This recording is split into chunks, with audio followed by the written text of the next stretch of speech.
नमस्कार सबैजनालाई। आज म फेरि इतिहास सम्बन्धी केही कुरा भन्न गइरहेको छु। पहिलो वंशी राजाहरू हुन् गोपाल वंश, जो गुप्त वंश पनि भनिन्छ।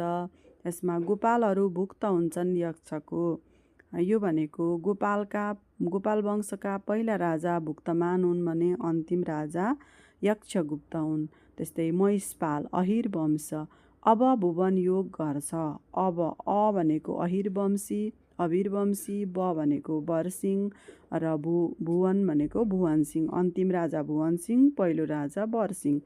किराँत वंशको माथिको योगको योग भन्नाले अब भुवन योग गर्छबाटको योगमा चाहिँ यो भनेको यलम्बर, ग भनेको गस्ती, अथवा यसरी पनि सम्झिन सकिन्छ किराँत कालमा यलम्बर गस्ती गए।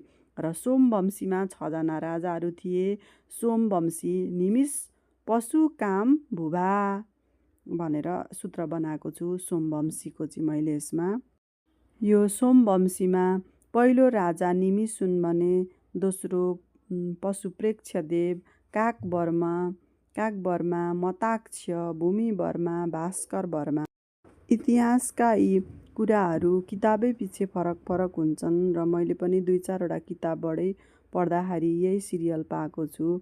हजुरहरूले पनि मिलाएर हेरेर जाँच गरेर पनि पढ्न सक्नुहुन्छ। 5औं छ लिच्छिवीकाल। लिच्छिवीकालमा जयकामदेव भन्दै हाँडीमा मकै भुड्थे। जयदेव चाहिँ जयकामदेव भन्दै हाँडीमा मकै भुड्थे भनेर यसको सूत्र बनाएको थियो। यो भनेको पहिलो राजा जयदेव हुन् भने अन्तिम राजा जयकामदेव हुन् लिच्छिवीकालका।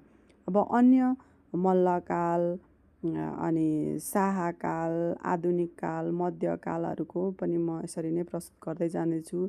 तर भिडियो हेरिसकेपछि हजुरहरूले लाइक, कमेन्ट, सेयर गर्न नबिर्सिनुहोला। साथै सब्सक्राइब पनि गरिदिनु होला मेरो च्यानललाई।